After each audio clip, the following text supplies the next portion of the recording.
V180's word for today. Helping you live different every day. Psalms 101 verse 3. I will set nothing wicked before my eyes. From the New King James Version. Pornography is sweeping across the world, leaving families torn apart in its wake. Many people who are struggling to break free feel isolated and helpless. Like a drug, it might only take one time to trigger an addiction to keep watching. When you watch it, powerful neurotransmitters such as dopamine are released, which bond you to the images you're looking at.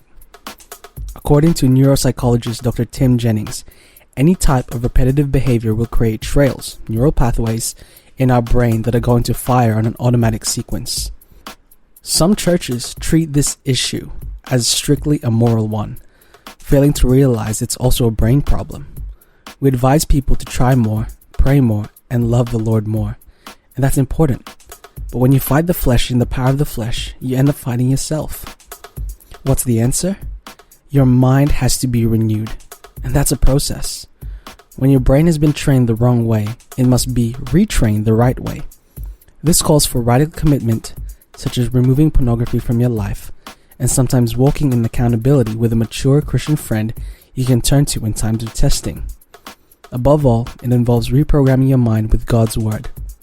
Paul writes, I beseech you therefore, brethren, by the mercies of God, that you present your bodies as a living sacrifice, holy, acceptable to God, which is your reasonable service. And do not be conformed to this world, but be transformed by the renewing of your mind, that you may prove what is that good and acceptable and perfect will of God. From Romans 12, verse 1 to 2, New King James Version. You don't have to live in bondage to pornography.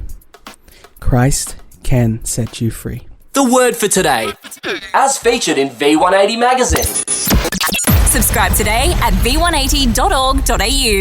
V180. V180.